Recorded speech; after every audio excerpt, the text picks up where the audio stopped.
الحمد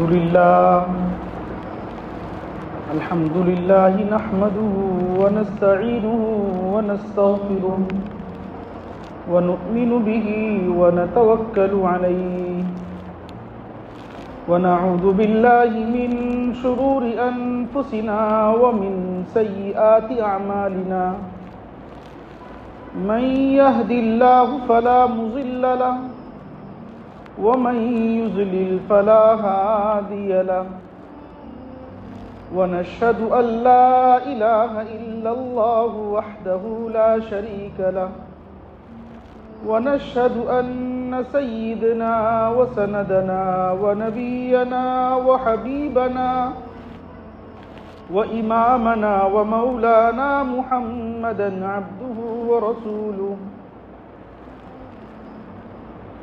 أما بعد فأعوذ بالله من الشيطان الرجيم بسم الله الرحمن الرحيم ربنا إني أسكنت من ذريتي بواد غير ذي زرع عند بيتك المحرم وقال النبي صلى الله عليه وسلم أفضل الصيام بعد رمضان شهر الله المحرم أو كما قال صلى الله عليه وسلم۔ عزیزان محترم اور میرے دینی اسلامی بھائی،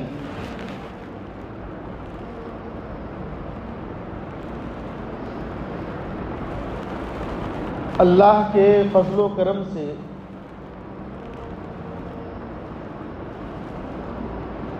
اسلامی سال نے اپنا ایک دور مکمل کر لیا۔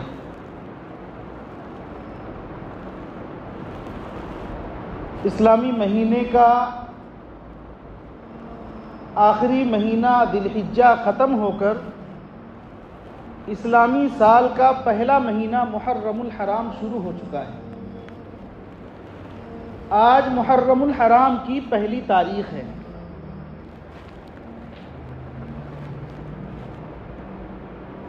اللہ تعالیٰ نے کلام پاک میں ارشاد فرمایا ہے کہ مہینے کل 12 ہیں،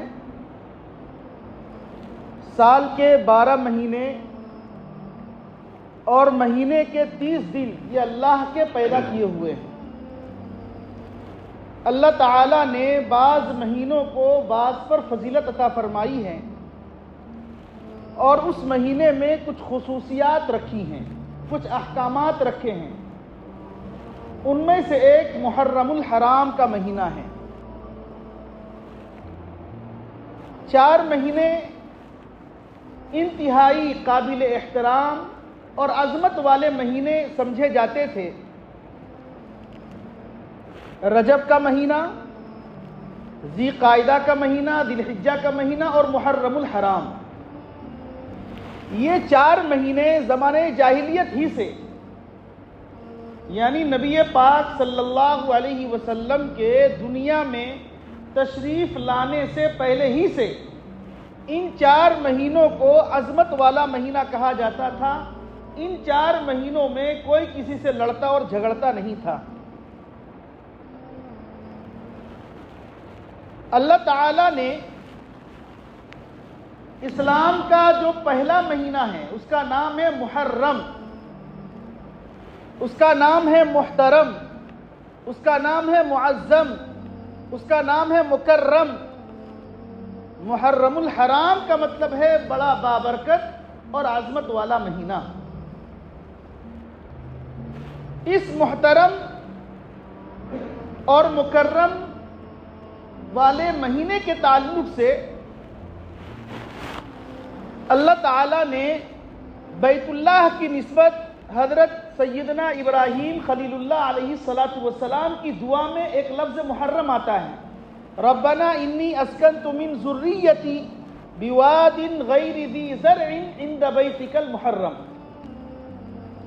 اے اللہ، میں نے ان تمام لوگوں کو، اپنے بال بچوں کو وادی غیر ذی زرع میں اور بیت اللہ جو محترم گھر ہے وہاں بسایا ہے۔ تو محرم کا مطلب ہی ہوتا ہے عظمت والا، بزرگی والا، شرافت والا مہینہ۔ دنیا کے اندر جتنی مساجد ہیں سب اللہ کی بنائی ہوئی ہیں، سب اللہ کے گھر ہیں، لیکن خانہ کعبہ کی نسبت اللہ کی طرف کی جاتی ہے، کہا جاتا ہے بیت اللہ، اللہ کا گھر۔ کیوں کہا جاتا ہے؟ محترم ہونے کی وجہ سے، معظم ہونے کی وجہ سے، بابرکت گھر ہونے کی وجہ سے اس کی نسبت اللہ کی طرف کی گئی۔ اسی طریقے سے مہینے تو سارے کے سارے محترم ہیں، لیکن محرم کے مہینے کی نسبت اللہ کی طرف کی گئی۔ شہر اللہ کہا ہے، اللہ کا مہینہ۔ کون سا مہینہ ہے؟ یہ محرم الحرام، یہ اللہ کا مہینہ ہے۔ اللہ کی طرف نسبت کی وجہ سے اس کے اندر بزرگی آ گئی، شرافت آ گئی، اس کے اندر عظمت آ گئی۔ اونٹنی سارے کے سارے اللہ کے بنائے ہوئے ہیں، اونٹ ہے، اونٹنی ہے، لیکن حضرت صالح علیہ السلام کی اونٹنی کو ناقۃ اللہ کہا ہے، اللہ کی اونٹنی۔ تو اللہ کی اونٹنی کہنے کی وجہ سے اس کے اندر بزرگی آ گئی، شرافت آ گئی، عظمت والی اونٹنی ہو گئی۔ انبیاء دنیا میں جتنے آئے، رسول جتنے آئے، سب اللہ کے پیغمبر ہیں، لیکن محمد عربی صلی اللہ علیہ وسلم کو قرآن نے کہا ہے محمد الرسول اللہ، محمد اللہ کے رسول ہیں۔ رسول تو سارے اللہ کے ہیں، لیکن نبی پاک صلی اللہ علیہ وسلم کی عظمت، اہمیت کو بتلانے کے لیے اللہ تعالیٰ نے رسول کی نسبت اللہ کی طرف فرمائی ہے۔ اس کا مطلب یہ ہوا کہ محرم الحرام کا مہینہ نبی پاک صلی اللہ علیہ وسلم نے اس مہینے کی نسبت اللہ کی طرف کر کے اس مہینے کی عظمت کو دوبالا کر دیا، اجاگر کر دیا۔ کیا فرمایا؟ افضل الصیام بعد رمضان شہر اللہ المحرم، کہ رمضان کے فرض روزوں کے بعد اگر کوئی مہینہ قابل عظمت ہے اور روزہ جس میں رکھنا ثواب کا کام ہے، وہ محرم الحرام کا مہینہ ہے، محرم الحرام کے ایام ہیں۔ یا تو ہم اور آپ محرم الحرام کے 30 دن روزہ رکھیں، کیونکہ حدیث پاک میں نبی پاک صلی اللہ علیہ وسلم نے فرمایا من صام یوما من المحرم، محرم کا کوئی ایک دن بھی روزہ رکھتا ہے، دوسرے دنوں کے مقابلے میں اس کو 30 دن کے روزے کے برابر ثواب ملتا ہے۔ ہم کہاں چلے گئے؟ ہم نے سمجھا کہ محرم الحرام کا مہینہ یہ منحوس مہینہ ہے، سفر کا مہینہ منحوس کا مہینہ ہے، محرم کا مہینہ ماتم کا مہینہ ہے، محرم کا مہینہ جشن کا مہینہ ہے، محرم کا مہینہ غم کا مہینہ ہے۔ حالانکہ حدیث کہتی ہے محرم الحرام کی نسبت اللہ نے اپنی طرف کر کے، شہر اللہ کا، اللہ کا مہینہ، اللہ نے اس مہینے کی نسبت اپنی طرف کر کے اس مہینے کی عظمت کو بڑھا کر کے یہاں تک ارشاد فرمایا محرم الحرام کا ایک دن اگر کوئی روزہ رکھتا ہے تو دوسرے دنوں کے مقابلے میں اس آدمی کو 30 دن کے روزے کے برابر ثواب ملتا ہے۔ لہذا اگر ہمارے اندر طاقت ہو، قوت ہو اور اللہ تعالی ہمیں توفیق دے تو 30 دن روزہ رکھنا چاہیے، ورنہ تو پھر عاشورہ کے جو دن ہیں، 10 محرم الحرام کا روزہ جو کہ مستحب ہے، آدمی 9-10 کا روزہ رکھے یا 10-11 کا روزہ رکھے، یا ہر مہینے کے جو 3 دن روزہ رکھنا نبی پاک صلی اللہ علیہ وسلم سے ثابت ہے وہ رکھے۔ اس سے کیا ہوگا؟ اس سے یہ ہوگا کہ رسول اللہ صلی اللہ علیہ وسلم کی سنت پر عمل کرنے کا ثواب ہم کو ملے گا۔ اب یہاں ایک سوال یہ پیدا ہوتا ہے کہ ایک حدیث میں نبی پاک صلی اللہ علیہ وسلم نے ارشاد فرمایا کہ اللہ کے رسول صلی اللہ علیہ وسلم رمضان کے بعد سب سے زیادہ شعبان کا روزہ رکھا کرتے تھے، اور یہاں پر ہے کہ محرم کا روزہ رکھتے تھے۔ تو لوگوں نے یہ جواب دیا ہے کہ محرم الحرام کی عظمت اور محرم الحرام کا ثواب نبی پاک صلی اللہ علیہ وسلم کو آخری وقت میں اللہ نے بتلایا، یا یہ کہ محرم الحرام میں آپ زیادہ روزہ اس لیے نہیں رکھ پاتے تھے کہ آپ اکثر سفروں میں ہوا کرتے تھے یا آپ کے ساتھ عذر ہوا کرتا تھا، جس کی بنا پر محرم الحرام میں کثرت سے روزے نہیں رکھ پاتے تھے، لیکن اللہ تعالیٰ کا کرم اور اللہ کا فضل اپنے لیے سمجھنا چاہیے۔ اللہ تعالیٰ نے ہمیں پھر اسلامی مہینے کا پہلا مہینہ دیا ہے، اس کی قدر کرنا، اس کی عظمت کو پہچاننا ہم لوگوں کا کام ہے۔ یہ محرم الحرام کا مہینہ جو ہے یہ نبی پاک صلی اللہ علیہ وسلم کا ہجرت کا مہینہ ہے۔ نبی پاک صلی اللہ علیہ وسلم نے جب آپ کو نبوت سے سرفراز کیا گیا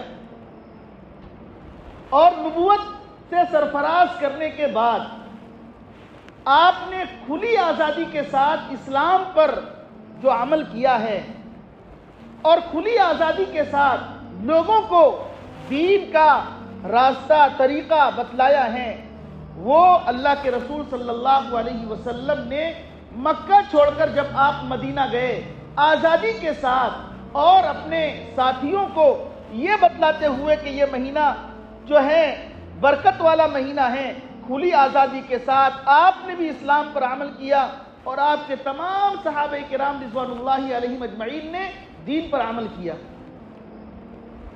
سیدنا عمر بن خطاب رضی اللہ تعالیٰ عنہ فرماتے ہیں کہ نبی پاک صلی اللہ علیہ وسلم نے جب ہجرت فرمائی اور جب میرا دور خلافت آیا تو میں نے اپنے دور خلافت کے چوتھے یا پانچویں سال تمام صحابہ کرام کو جمع کیا اور فرمایا کہ نبی پاک صلی اللہ علیہ وسلم نے چونکہ ہجرت کا ارادہ فرمایا تھا محرم الحرام میں، اس لیے اسلام کے سن کی ابتدا محرم الحرام سے ہونی چاہیے۔ اس وقت سے محرم الحرام سے ہماری اسلامی تاریخ شروع ہوتی ہے۔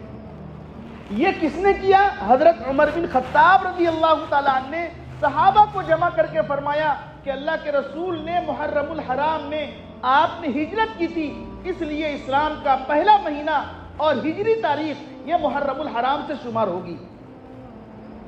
عجیب اتفاق ہے، ہم لوگ انگریزی مہینہ تو بہت اچھی طریقے سے یاد رکھ پاتے ہیں، کوئی اگر پوچھتا ہے تو زبان پر بلا تکلف اور بلا جھجک آتا ہے کہ یہ جون کی فلاں تاریخ ہے، مئی کی فلاں تاریخ ہے، ہم مسلمان ہیں۔ اسلام اور عمل اسلام کا تقاضا یہ ہے کہ اسلامی تاریخ بھی ہمارے اندر پیوست ہونا چاہیے، انگریزی تاریخ سے زیادہ اسلامی مہینے کا نام ہمیں یاد ہونا چاہیے، اسلامی تاریخ یاد ہونی چاہیے۔ اللہ تعالیٰ نے اسلامی مہینے کے تعلق سے ہمارے بہت سارے احوال متعلق فرمائے ہیں۔ ہم مہینہ دیکھ کر کے روزہ رکھتے ہیں اور مہینہ دیکھ کر کے افطار کرتے ہیں، ہم مہینہ دیکھ کر کے عید مناتے ہیں، مہینہ دیکھ کر کے عدت گزارا جاتا ہے، مہینہ دیکھ کر کے فلاں کام کیا جاتا ہے۔ تو میرے دوستو، کہنے کا حاصل یہ ہے کہ آج ہم نے شمسی تاریخ کو بہت اچھے طریقے سے یاد رکھا، انگریزی تاریخ کو یاد رکھا، اور اگر ہمیں یاد نہیں رہا تو قمری تاریخ اور چاند کی تاریخ ہمیں یاد نہیں رہا۔ معاف کیجئے گا، ہمیں جتنا شمسی تاریخ ہم یاد رکھتے ہیں اس سے کہیں زیادہ قمری تاریخ کو یاد رکھنا چاہیے، کیونکہ ہم مسلمان ہیں۔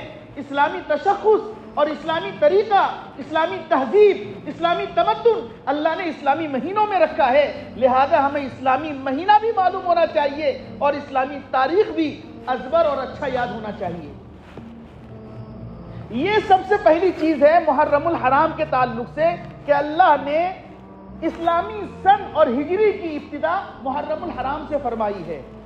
دوسری بات، یہ محرم الحرام کا مہینہ وہ معظم اور محترم مہینہ ہے، اللہ تعالیٰ نے اس مہینے کے اعتبار سے اور تعلق سے بہت اہم اور عظیم الشان چیزیں اس سے وابستہ فرمائی ہیں۔ مثال کے طور پر آج پہلی تاریخ ہے، پہلی تاریخ کو امام العادلین، ناصر دین مبین، امام المسلمین خلیفۃ المؤمنین سیدنا عمر فاروق رضی اللہ تعالیٰ عنہ کی شہادت ہوئی ہے۔ معلوم ہے اسلامی ہسٹری، اسلامی تاریخ، اسلام کے اور صحابہ کے انٹروڈکشن اور صحابہ کی سیرت ہمیں معلوم نہیں ہے۔ آج محرم الحرام کی پہلی تاریخ ہے، اس میں خلیفہ دوم امام العادلین سیدنا حضرت عمر بن فاروق رضی اللہ تعالیٰ عنہ کو شہادت نصیب ہوئی۔ آج ہمارا ذہن یہ بن گیا، بلکہ لوگوں نے ہمارے ذہن کو موڑ دیا اور کہا کہ بس اس مہینے کے اندر سیدنا حضرت امام حسین رضی اللہ تعالیٰ عنہ کی شہادت ہوئی ہے، اس لیے یہ مہینہ غم کا مہینہ ہے، اور اس طریقے سے ہمارا ذہن کام کرتا ہے، جبکہ اس مہینے میں اگر دیکھا جائے تو خلیفہ ثانی کی وفات ہوئی ہے، شہادت نصیب ہوئی ہے۔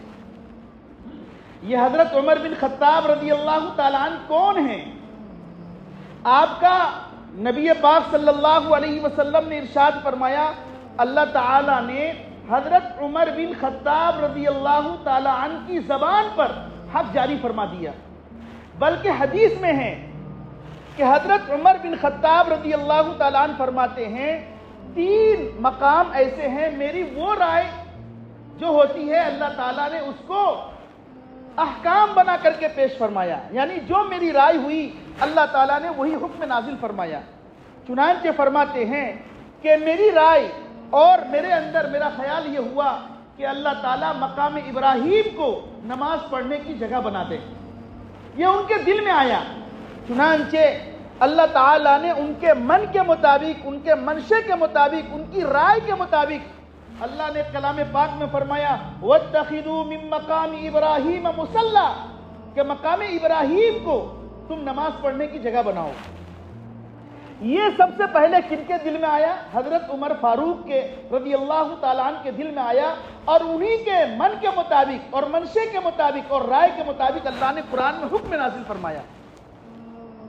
حضرت ابراہیم علیہ نبینا علیہ السلام جب خانہ کعبہ کی تعمیر فرما رہے تھے تو ایک سفید رنگ کا پتھر تھا، اس پر چڑھ کر کے آپ بیت اللہ کی تعمیر کیا کرتے تھے، تو اس پر چڑھنے کی وجہ سے پیر کے نشانات اس پتھر میں آ گئے تھے۔ آج بھی وہ پتھر ہے جس کو ہم مقام ابراہیم کہتے ہیں، جو حاجی حج کے لیے جاتے ہیں یا معتمرین عمرہ کے لیے جاتے ہیں، طواف کے بعد 7 چکر لگانے کے بعد مستحب عمل یہ ہے کہ مقام ابراہیم کے پاس 2 رکعت نماز پڑھے۔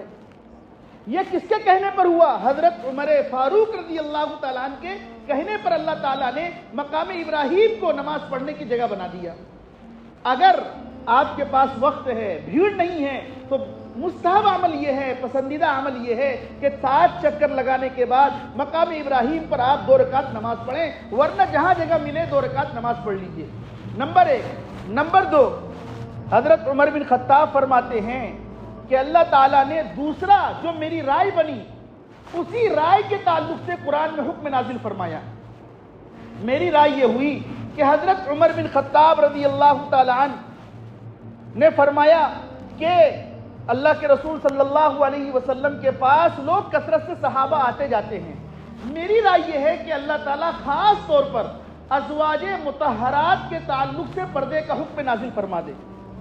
چنانچہ حضرت عمر بن خطاب رضی اللہ تعالیٰ عنہ کے دل میں بات آئی اور اللہ نے قرآن کی آیت میں فرمایا کہ اب پردہ کرنا لازم ہے۔ یہ کس کے کہنے کے مطابق ہوا؟ حضرت عمر بن خطاب رضی اللہ تعالیٰ عنہ کے کہنے کے مطابق۔ اور تیسرا مقام یہ ہے، اسلام کی جو پہلی لڑائی ہے غزوہ بدر، یہ اسلام کی سب سے پہلی لڑائی ہے۔ اسلام میں نبی پاک صلی اللہ علیہ وسلم کے زمانے میں کل 27 غزوات ہوئے، جس میں مسلمانوں نے کافروں کے ساتھ، غیر مسلموں کے ساتھ میدان جہاد کیا۔ کل 27 غزوات ہیں۔ اسلام کی سب سے پہلی لڑائی غزوہ بدر ہے۔ غزوہ بدر میں مسلمان 313 تھے، اور ادھر جو ہے 1000 کے سے بھی زیادہ تھے۔ غزوہ بدر میں بہت سارے لوگ قید ہو کر کے آئے تھے۔ حضرت عمر بن خطاب رضی اللہ تعالیٰ عنہ نے فرمایا کہ جو لوگ قید ہو کر کے آئے ہیں، میری رائے یہ ہے کہ ان کو قتل کر دیا جائے، ان کو ختم کر دیا جائے۔ اللہ تعالیٰ نے ان کے منشے کے مطابق سورہ انفال میں فرمایا کہ جو حضرت عمر فرماتے ہیں وہ ٹھیک ہے۔ یہ حضرت عمر رضی اللہ تعالیٰ عنہ کا مقام ہے، وہ عمر جن کی شہادت آج 1 تاریخ محرم الحرام میں ہوئی ہے۔ ہمیں نہیں معلوم ہے، سب سے پہلے قرآن کو جمع کرنے کا فیصلہ اور قرآن کو ایک جگہ رکھنے کا فیصلہ جو کیا ہے وہ حضرت عمر بن خطاب ہیں۔ ایک مرتبہ حضرت عمر بن خطاب رضی اللہ تعالیٰ عنہ حضرت ابو بکر کے پاس جاتے ہیں اور فرمایا کہ نبی پاک صلی اللہ علیہ وسلم دنیا سے تشریف لے گئے ہیں اور قرآن کی آیتیں چمڑوں پر ہے، درختوں پر ہیں اور ہڈیوں پر لکھی ہوئی ہیں، میری رائے یہ ہے کہ ان سب کو جمع کر دیا جائے۔ حضرت ابو بکر صدیق رضی اللہ تعالیٰ عنہ نے فرمایا میں وہ کام کیسے کر سکتا ہوں جس کو اللہ کے رسول نے نہیں کیا۔ کچھ دن کے بعد حضرت ابو بکر آئے، عمر تم نے جو کہا ہے میرا دل جو ہے اب مان گیا، تم صحیح کہتے ہو، قرآن کو ایک محل میں اور ایک موقع پر اور ایک تختیوں میں جمع کرنا چاہیے۔ سب سے پہلے حضرت عمر بن خطاب رضی اللہ تعالیٰ عنہ نے جمع قرآن کا حکم دیا، انہی کے مطابق آج قرآن جمع بھی ہے اور آج ہم پڑھتے بھی ہیں۔ حضرت عمر بن خطاب رضی اللہ تعالیٰ عنہ ایسے متواضع انسان تھے۔ انسان دنیا کے اندر ترقی کرتا ہے تو غرور کی وجہ سے، تکبر کی وجہ سے، اپنے آپ کو بڑا سمجھ کر کبھی انسان دنیا میں نہ ترقی کیا ہے نہ کرے گا۔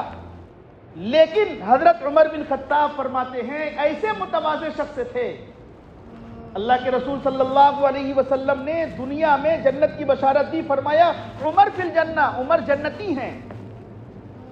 لیکن اس کے باوجود کہا کرتے تھے کہ کاش میں کسی مومن کے بدن کا بال ہوتا، کاش میں پرندہ ہوتا، کاش میں فلاں ہوتا، تاکہ عمر بن خطاب سے کل قیامت کے دن سوال نہ کیا جاتا۔ آپ کو حضرت عمر بن خطاب باوجود یہ کہ آپ کے زمانے میں بہت سارے فتوحات ہوئے ہیں، اسلام کو جو بلندی ملی، اسلام جو بہت آگے بڑھا اور اللہ کا کلمہ بلند ہوا ہے، حضرت عمر بن خطاب رضی اللہ تعالیٰ عنہ کے زمانے میں آپ امیر بھی ہیں، آپ عادل بھی ہیں، آپ متقی بھی ہیں، آپ پرہیزگار بھی ہیں، اللہ کے رسول نے آپ کو دنیا میں جنت کی بشارت بھی دی ہے۔ لیکن حال یہ ہے، فرماتے ہیں ایک صحابی میں نے دیکھا کہ جب آپ طواف کر رہے تھے تو کپڑے پر 17 اور 27 پیون لگے ہوئے تھے۔ جو امام ہوگا، جو متقی ہوگا اور جس کے پاس بیت المال کی چابی ہوگی، جو اتنا بڑا آدمی ہوگا تو کیا وہ تو چاہے گا میرے پاس خزانہ ہے، جب چاہوں جس طرح چاہوں میں پیسے کو استعمال کر سکتا ہوں۔ لیکن قربان جائیے حضرت عمر بن خطاب رضی اللہ تعالیٰ عنہ کے کپڑے پر 27 یا 17 پیون لگے ہوئے ہیں، یعنی کپڑا پھٹا ہوا ہے اس کو سوئی دھاگے سے سی دیا کرتے تھے۔ بہت اچھا کپڑا نہیں تھا، ان کو معلوم یہ تھا کہ دنیا بے حقیقت ہے، آخرت اصل ہے، دنیا میں ایسے رہیں ویسے رہیں، اصل تو آخرت ہے کہ وہاں ہم کیسے رہتے ہیں اور اللہ ہمیں کس نگاہ سے دیکھتا ہے۔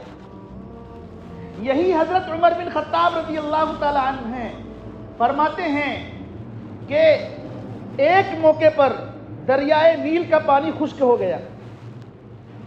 حضرت عمر بن خطاب رضی اللہ تعالیٰ عنہ نے اپنے دور خلافت میں ایک شخص کو حضرت عمرو بن عاص رضی اللہ تعالیٰ عنہ کو مصر کا گورنر بنایا، عامل بنایا کہ وہاں کے جتنے لوگ ہیں سب عمرو بن عاص سے مسئلہ معلوم کریں گے اور اسی کے مطابق عمل کریں گے۔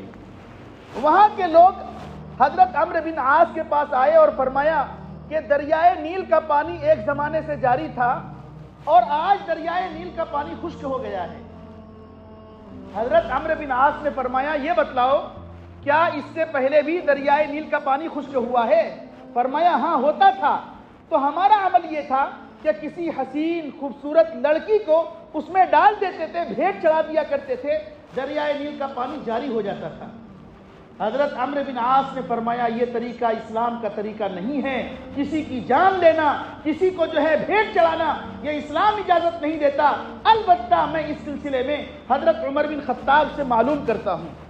چنانچہ حضرت عمر بن خطاب رضی اللہ تعالیٰ عنہ کو بتلایا گیا کہ دریائے نیل کا پانی خشک ہو چکا ہے، اب کیا کرنا چاہیے؟ حضرت عمر بن خطاب رضی اللہ تعالیٰ عنہ نے ایک خط لکھا اور خط لکھ کر کے اس خط میں یہ لکھا تھا کہ اے دریائے نیل اگر تو اللہ کے حکم سے جاری تھا تو اب جاری ہو جا، اور اگر تو اللہ کے حکم سے جاری نہیں تھا تو تیری کوئی ضرورت نہیں ہے۔ یہ اس میں لکھا تھا خط میں۔ حضرت عمر بن خطاب رضی اللہ تعالیٰ عنہ نے وہ خط لکھ کر کے عمرو بن عاص کو دیا اور فرمایا اے عمرو بن عاص یہ چٹھی اور یہ خط دریائے نیل میں ڈال دینا۔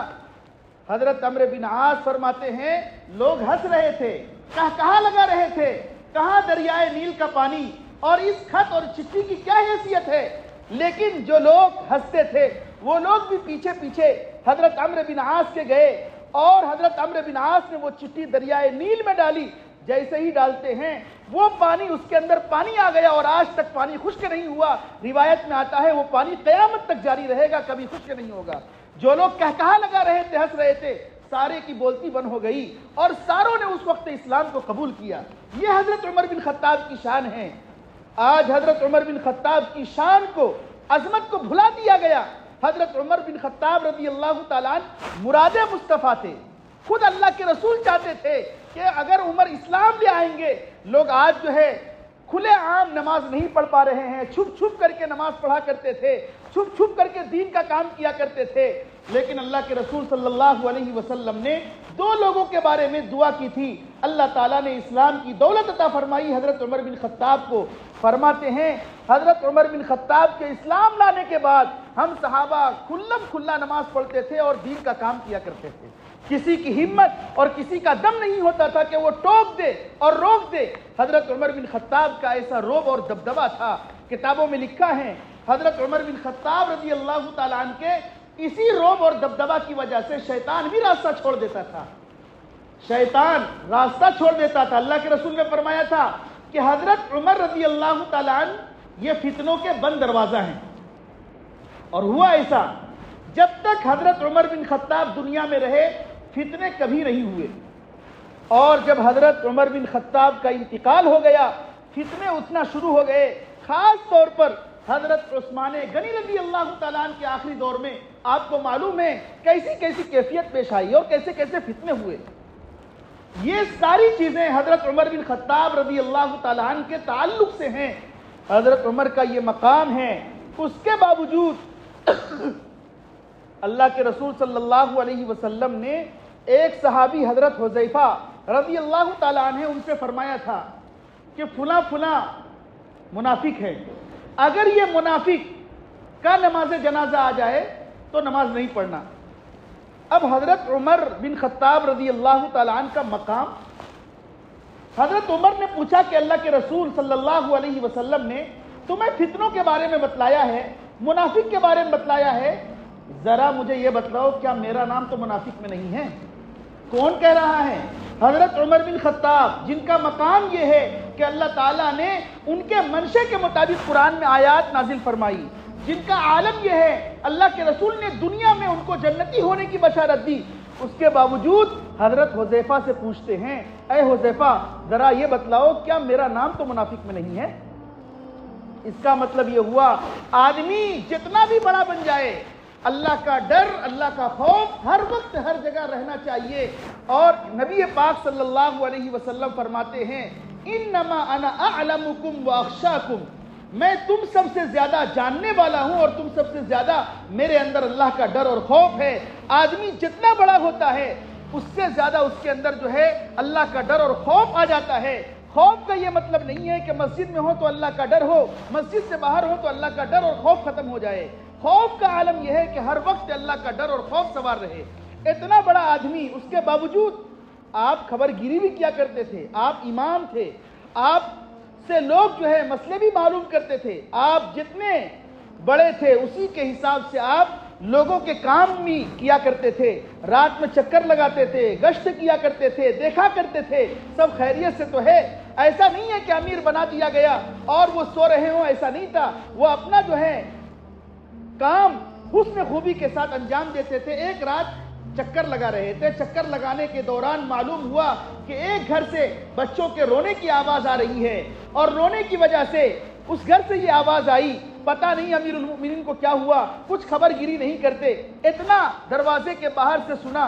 حضرت عمر بن خطاب رضی اللہ تعالیٰ عنہ بیت المال جاتے ہیں اور بیت المال جا کر اپنے کاندھے پر آٹا، چاول، تیل لاد کر اس بوڑھی عورت کے گھر دیتے ہیں اور فرمایا کہ کیا تمہاری خبر امیر المؤمنین نہیں لیتے؟ فرمایا کہ امیر المؤمنین کو کیا ہو گیا ہے کہ وہ میری خبر گیری نہیں کرتے؟ فرمایا میں ہی تو ہوں امیر المؤمنین۔ حضرت عمر بن خطاب رضی اللہ تعالیٰ عنہ جب سامان لا رہے تھے بیت المال سے، آٹا چاول، تو ان کے جو خادم تھے، خادم نے کہا کہ حضرت آپ مجھے یہ دے دیجئے تاکہ میں اپنے کاندھے پر لے جاؤں۔ حضرت عمر فرماتے ہیں کہ کیا کل قیامت کے دن میرے گناہ کا بوجھ تم اٹھاؤ گے؟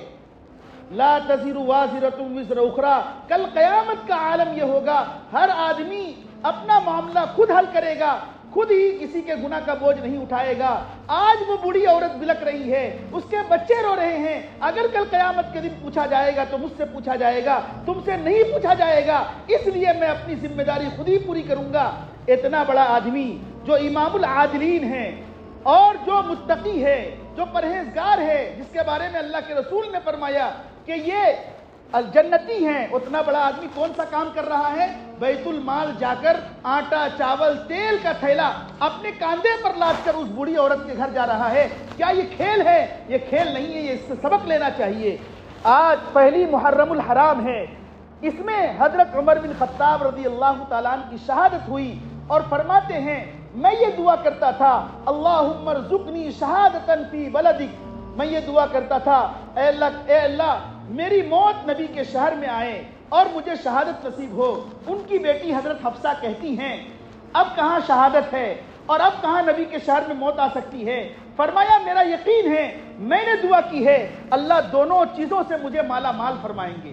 چنانچہ ہوا ایسا، ایک شخص تھا جس کا نام تھا ابو لولو فیروز۔ یہ ابو لولو فیروز مجوسی تھا، ایرانی تھا، یہ ایران کا رہنے والا تھا۔ ابو لولو فیروز نامی شخص تھا، مجوسی تھا، آگ کی پوجا کیا کرتا تھا، حضرت عمر بن خطاب سے حسد کیا کرتا تھا، جلتا تھا۔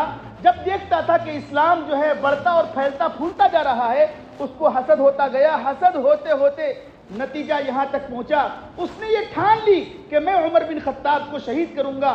اور ہوا ایسا، جب آپ فجر کی نماز پڑھانے کے لیے مصلی پر چڑھے ہیں، پیچھے ابو لولو فیروز ایرانی مجوسی کھڑا ہوا تھا، اور تیر کے اندر زہر ملا کر کے جب حضرت عمر بن خطاب نے پہلی رکعت شروع کی، اور عمر بن خطاب رضی اللہ تعالیٰ عنہ چونکہ فجر میں لمبی قرات کا حکم ہے، لمبی قرات کر رہے تھے، اسی وقت دوران فیروز نامی شخص نے تیر ماری، جس کی وجہ سے آپ بے ہوش ہو گئے اور گر گئے۔ حضرت عمر بن خطاب رضی اللہ تعالیٰ عنہ کے بائیں طرف حضرت عبد الرحمن بن عوف سے ہاتھ پکڑ کر کے ان کو آگے بڑھا دیا، آپ نماز مکمل کرو۔ حضرت عبد الرحمن بن عوف نے نماز مکمل کی۔ مکمل کرنے کے بعد دیکھا کہ حضرت عمر بن خطاب رضی اللہ تعالیٰ عنہ زخمی ہیں، اور سارے صحابہ نے گھیر لیا، اور اس وقت ان کی زبان سے نکلا کہ مجھے جس نے زخمی کیا ہے وہ مسلمان تو نہیں ہے؟ فرمایا نہیں، وہ مسلمان نہیں، کافر ہے۔ اللہ کا شکر ادا کیا اور فرمایا کہ اللہ نے ایک کافر کے ذریعے مجھے شہادت دی ہے، ایک کافر کے ذریعے مجھے شہادت دی ہے۔ اس کے بعد حضرت عمر بن خطاب رضی اللہ تعالیٰ عنہ نے اپنے بیٹے عبداللہ بن عمر کو بھیجا، کہاں؟ حضرت عائشہ رضی اللہ تعالیٰ عنہ کے پاس، اور فرمایا میرا یہ پیغام پہنچانا۔ کن سے؟ حضرت عائشہ رضی اللہ تعالیٰ عنہ سے میرا یہ پیغام پہنچانا کہ عمر بن خطاب رضی اللہ تعالیٰ عنہ آپ سے یہ درخواست کرتے ہیں، ریکویسٹ کرتے ہیں کہ اللہ کے رسول صلی اللہ علیہ وسلم کے بغل میں جو جگہ ہے ان کو وہاں دفن ہونے دینا۔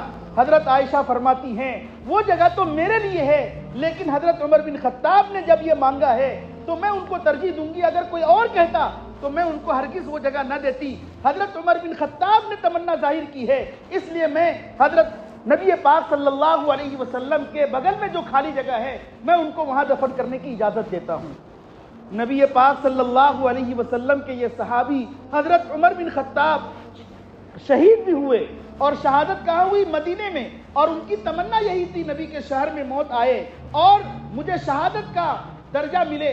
اللہ تعالیٰ نے دونوں خوبیاں اور دونوں چیزیں ان کو عطا فرمائی، اور اتنا ہی نہیں بلکہ دنیا کے اندر نبی پاک صلی اللہ علیہ وسلم کے ساتھ ساتھ رہا کرتے تھے، اور انتقال کے بعد بھی اللہ تعالیٰ نے نبی پاک صلی اللہ علیہ وسلم کے جگہ میں بغل میں جگہ عطا فرمائی۔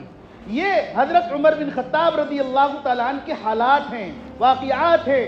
آج جو پہلی محرم ہے، جہاں شہادت امام حسین کو ہم یاد رکھتے ہیں، وہیں اس مہینے میں محرم کی پہلی تاریخ کو حضرت عمر بن خطاب رضی اللہ تعالیٰ عنہ کو بھی شہادت نصیب ہوئی ہے، اس کو بھی یاد رکھنا چاہیے اور ان کے لیے ایصال ثواب کرنا چاہیے۔